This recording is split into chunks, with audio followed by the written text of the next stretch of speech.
Hi guys, it's Alex here with Recombio, and I have here the Samsung Galaxy S3 and the Samsung Galaxy S3 LTE. Now, at first glance, both phones are basically identical except for the LTE functionality in the S3 LTE. There are a few other little differences that I want to point out to you guys, just so you know if you're thinking of buying either of these two devices. First and foremost, this grey colour, it's actually called titanium grey, is only available on the S3 LTE here in the UK. It's a really nice brushed effect that you can get, and it looks really, really good if you want a slightly more professional, more sophisticated looking S3 over the pebble blue or the marble white that comes on the standard S3. Beyond that, visually, the dimensions of the phones are exactly the same. They're the same hardware on the front that's visible, the same hardware buttons, same capacitive keys, same 4.8-inch 720p HD display, same front-facing cameras, and on the back, same camera as well, same 8-megapixel camera on the back. The only other difference you might be able to spot is the fact that it does say LTE down here on the bottom. I don't know if you can see that in the light. And of course, this being one of the first 4G handsets in the UK, it is running on a EE's 4G network. Now, if I unlock the devices,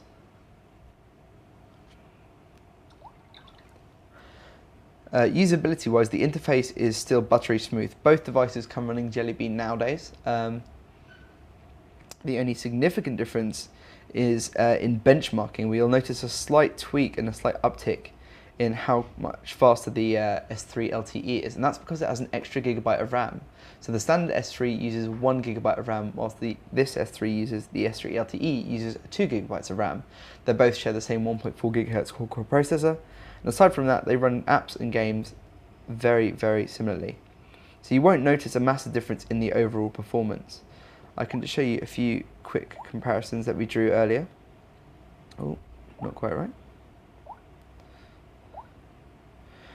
So you can see there's a slight increase in the performance of the LTE S3, but the results are very, very minor unless we do a speed test. Now, of course, this is running on EE's 3G network and this is running on EE's 4G network.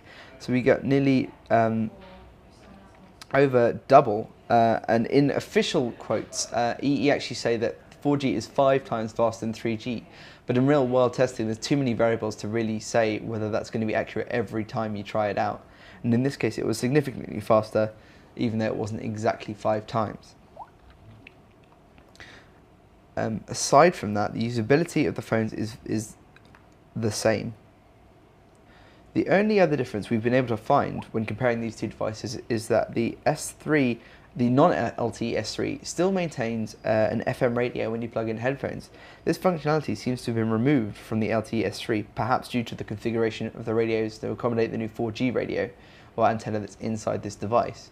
This is actually something that Samsung have done previously with other LTE Galaxy S phones as well, so it's not a new quirk, it's just something that happens when they choose to make an LTE version of their top Android phones.